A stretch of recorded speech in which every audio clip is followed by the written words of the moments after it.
네, 안녕하세요 여러분들, 로비오트입니다. 자, 이렇게 영상을 찍고 있다는 거는 월간 견적이겠죠? 여러분들, 벌써 2021년이 다가고 2022년 새해가 밝았습니다. 2022년 호랑이띠에는 호랑이 기운 받고 건강하고 모든 일이 다 잘 되는 한 해가 되셨으면 합니다. 이번에도 빠르게 견적을 한번 볼 건데요. 정말 그래픽카드 시장이 개판 5분 전이 났습니다.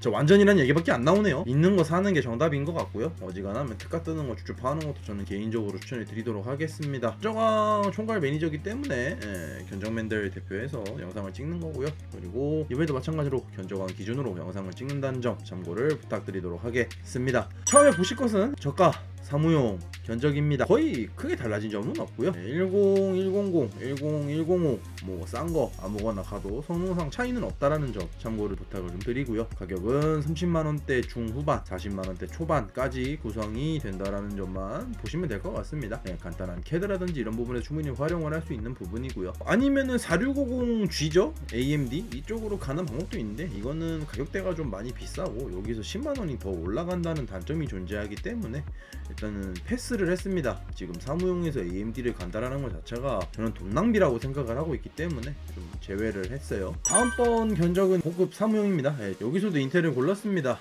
5600G 같은 경우에 CPU 성능이 실질적으로 11400에서 11600 사이 성능이에요. 이 말인 즉슨 가격을 거의 30만원 돈 주고 이거를 가야 되느냐라고 했을 때 저는 물음표 3개 한번 붙여보도록 하겠습니다. 굳이 의미가 없어요. 가격대 메리트도 없고요. 보드값도 2만원 올라가고 CPU 값도 여기서 10만원이 더 올라가고 쿨러도 달아야 되는데 그러면은 뭐 거의 60만원 70만원 대거든요. 내장 그래픽 성능 하나 가지고 그렇게 울거먹는 거는 좀 에바라고 보고요. 어쩔 TV, 진짜 말 그대로 어쩔 TV입니다. 그렇다고 성능이 뭐 작업적인 성능에서 도움이 된다 이런 건 또 전혀 아니니까요. 어차피 게임 성능 하나만 좋다라는 건데 굳이 그게 의미가 있나 라는 것이 저의 개인적인 의견입니다. 왜냐, 저는 AMD만 써봤던 사람이고 AMD를 써본 사람 입장에서 내장 그래픽 성능은 게임밖에 없다라는 거예요. 그렇기 때문에 굳이 갈 필요는 없다라고 저는 보여집니다. 가격대는 50만원대고요. 이 정도면은 포토샵 당연히 가능하고요. 2D CAD 당연히 가능합니다. CPU 성능은 오히려 AMD 내장 그래픽이랑 큰 차이가 없기 때문에 이 정도면 충분히 저가 사무용, 고가 사무용에서 활용할 수 있는 견적이다 라고 말씀을 드리고 싶습니다.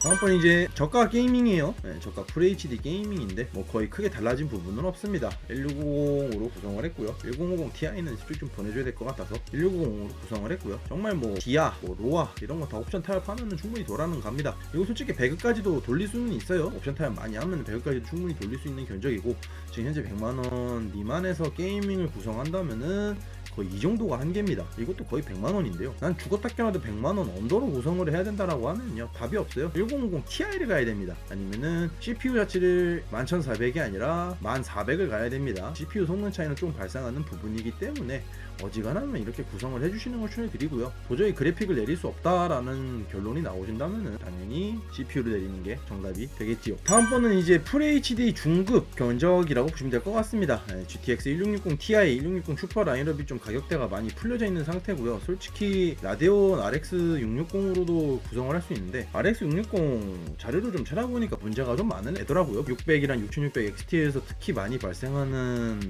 문제인데 블랙아웃 증상이라고 하더라고요. GPU의 코어 클럭이 너무 높아서 블랙아웃이 발생한다라는 이슈가 자주 목격이 되고 있습니다. 이 말인 즉슨 뭐냐면요, 성능을 극한으로 끌어내가지고 그래픽카드가 바팅을 가는 거예요. 그래서 클럭 다운을 시켜놓고 게임을 누르면 또 문제가 없다라고 합니다. 이 말인 즉슨 아직도 미완성 그래픽이라는 거고요. 성능이 좋다라고 해서 뭐 다 좋은 것도 아니더라고요. 그래서 차라리 저는 안정성이 있는 걸 아직도 고르려고 합니다. 그렇다고 해서 지금 뭐 3060이라든지 3060 Ti 같은 너무 비싼 거로 가는 거는 좀 오바인 것 같고요. 적당히 FHD 중급급에서는 그래픽카드 는 엔비디아 사용하는 게 가장 무난하지 않나라는 것이 저의 개인적인 의견이라고 보시면 될 것 같습니다. 1660 Ti이기 때문에 FHD에서 어느 정도 옵션 타협만 하면은 충분히 고주사의 플레이도 가능한 견적이라고 보시면 될 것 같고요. 뭐 CPU를 5600X로 가셔도 되기는 하는데 가격적인 부분은 당연히 10만원이 넘게 뛴다라는 점, 150만원 이상이 될 수 있다라는 점만 참고를 부탁드리도록 하겠습니다. 이번에는 일단 FHD 상급 견적이기 때문에 당연히 AMD로 구성을 했고요. 제가 요즘 재밌는 데이터를 몇 가지 봤는데 프레임 방어를 봐야 돼요. 원래 CPU CPU의 게임 벤치는 옛날부터 프레임 방어를 받거든요. 평균 프레임은 의미가 없어요. 왜냐, 평균 프레임은 결국엔 그래픽 바꾸는 거에 따라서 올라가거든요. 그렇다고 뭐 평균 프레임 차이가 뭐 심각하게 벌어져가지고 느껴지는 것도 아니고요. 최저 프레임을 꼭 봐야 되는 건요, 모든 벤치 사이트건 벤치 하는 사람이건 본인이 하는 실게임으로 테스트 구간을 정해놓고 테스트를 하는 거기 때문에 실질적으로 우리가 하는 실게임 상황에서는 프레임이 더 떨어질 수도 있습니다. 여기서 발생하는 프레임 드랍의 차이는 AMD는 아직도 멀었다는 것이 저의 개인적인 의견이었어요. 인텔 11세대가 그렇게 막 모래 낭비다라는 말이 나왔는데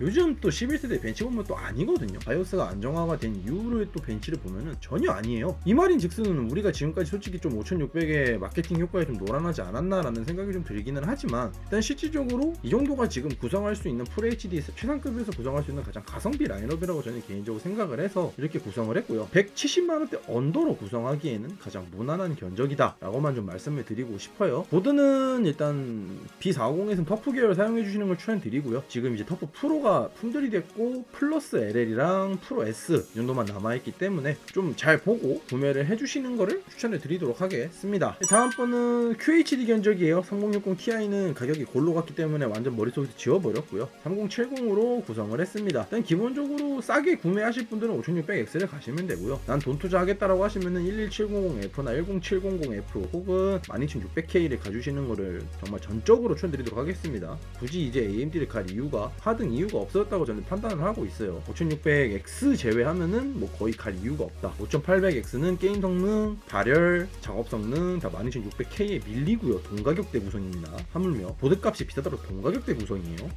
그렇다고 해서 5900X를 간다? 5900X는 또 12900K랑 구성 가격이 동일합니다. 이러면은 하등의 메리트가 없다는 것이 저의 정말 개인적인 의견이고요. 여러분도 견적을 구성해보시면 알 거예요. AMD 쪽에서 말을 하는 거는 뭐 거의 이제 그거죠. 발열적인 부분이 정말 높다라고 하는데 실질적으로 K사전 벤치라든지 다른 벤치들 여러 사이트들을 보면요, 발열이 그렇게 높지는 않아요. 그 발열을 높다라고 하는 건 오버클럭을 했을 때 기준인 거고요. 실질적으로 일반 유저가 활용하는 디폴트 상태 그리고 터보 부스트 상태에서의 발열은 그렇게 높지가 않습니다. 이거는 팩트고요. 나와 있는 부분입니다. 여러분들 한번 확인을 해주셨으면 하는 바람이고요. QHD 3070이면 당연히 옵션 타협을 하건 풀옵션을 하건 고주사율 플레이가 가능합니다. 다만 프레임 방어를 하시려고 하면은 어느 정도 옵션 타협은 필요하다는 점 참고를 꼭 부탁드리도록 하겠습니다. 다음번도 마찬가지로 일단은 AMD로 구성을 했어요. 일단 가성비니까요. 다시 가성비 AMD 돌아왔기 때문에 구성을 했고요. 그래픽카드 같은 경우에는 3070 Ti로 구성을 했습니다. QHD 기준이요. FHD는 3070을 가건 70 Ti를 가건 큰 성능 차이가 없기 때문에 솔직히 돈 낭비고요.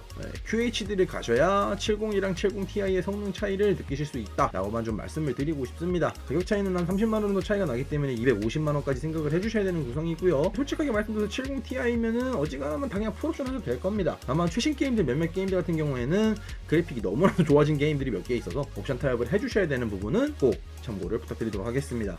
게이밍 끝판왕이에요. 3080이 거의 지금 마탱아리가 갔기 때문에 3080 Ti로만 구성을 했고요. CPU는 당연히 현재 게이밍 최강 자리를 다시 되찾은 인텔 12세대로 구성을 했습니다. 프레임 방어, 뭐 그 이외에 기타 등등의 부분에서도 훨씬 더 좋은 성능을 보여주고요. 4K를 하실 거면은 여기서 메모리를 16기가 2장으로 해주신다는 점 잊지 말아주셨으면 합니다. 뭐 이게 윈도우 10을 써야 된다, 뭐 윈도우 11을 써야 된다, DDR5를 써야 된다, 다 헛소리고요. DDR4 사용하셔도 되고요. 윈도우 10 사용하셔도 됩니다. 왜냐? 제가 지금 그렇게 사용을 하고 있기 때문이죠. 작업적인 부분에서 돈이 가능하다. 돈이 당연히 중요하죠. CPU라든지 이런 부분이 있기 때문에 이제 AMD는 보내주시면 됩니다. 다음 세대들 있죠. 6000번대 나올 때까지 그냥 AMD는 머릿속에서 지워주시면 될 것 같습니다. 이번 1월 월간 견적은 이 정도로 마치도록 하고요. 실질적으로 정말 대격변이 일어났어요. CPU 벤치도 그렇고 뭐 사용하는 유저들도 많아지면서 보지만은 이미 뭐 상황은 종료가 된 상태입니다. 그렇기 때문에 어지간하면 인텔 구성해 주시고 정말 나는 어떻게든 가성비로 조금이라도 낮춰야 된다 하시는 분들은 CPU를 AMD로 가시는 거를 추천드리도록 하겠습니다. 여러분,